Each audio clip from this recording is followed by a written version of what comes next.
மோடி கவர்மெண்ட்டோட people first vision make in இந்தியான்னு அங்கேருந்து இங்கே கொண்டு வந்தாங்க. அப்போ வந்து வேலை வாய்ப்பு அதிகம் வச்சு இப்போ பீப்புள் ஃபர்ஸ்ட் விஷன் மக்களுக்காக உள்ள பொருளாதாரம் அப்படிங்கிறதுல வந்து நிறைய ஏழை எளிய மக்கள் வந்து அப்படியே ஏழை இல்லாமல் இப்போ மாறி இருக்காங்க. So poverty reduction in India has come down எனாமஸ்லி.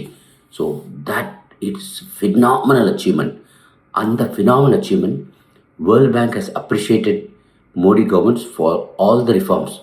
இது வெறும் ஒவ்வொரு ஸ்டேட் மாத்திரம் இல்லைங்க, whole of India poverty reduction is been tremendous growth. பல மடங்கு வளர்ந்து ஃபஸ்ட்லேருந்தே பார்க்கணும். நம்ம ஃபஸ்ட்டு எல்லா ஊருக்கும் டாய்லெட் வரணும்னு சொன்னார், அப்புறம் எல்லா ஊருக்கும் லைட்டு வரணுன்னாரு, அப்புறம் எல்லா ஊருக்கும் கேஸ் கனெக்ஷன் இருக்கணும். இந்த மாதிரி பல குட்டி குட்டி குட்டி குட்டி இதெல்லாம் சேர்ந்து தான் இப்போ we are come to a level that நம்மளோட எக்ஸ்ட்ரீம் பாவர்ட்டி, அதாவது ரொம்ப வறுமை கூட்டுக்குள்ளே ரொம்ப கீழே இருக்கிறவங்க மிக மிக கம்மியாக இருக்கிறாங்க. பாவர்ட்டி லைனும் மிக மிக கம்மியாக இருக்குது. ஸோ வறுமை கோட்டிலிருந்து மேலே தூக்கியிருக்காங்க. உதாரணத்துக்கு ஒரு வீடு, அனைவருக்கும் வீடு திட்டம் கொடுத்தார் இல்லையா, அதில் ஒரு வீட்டுக்கு 2 லட்சம் ரூபா அப்படிங்கிற மாதிரி ஒரு ஒரு கணக்கு வச்சாங்க. அந்த வீடு அவங்க பேரில் இருக்குது. 2 லட்சம் ரூபாய்க்குள்ள சொத்து ஒவ்வொருத்தர் பேரில் கொண்டுற மாதிரி கொண்டு வந்தார். ஸோ இதை விட வேறு யாருங்க இதை பண்ண முடியும்?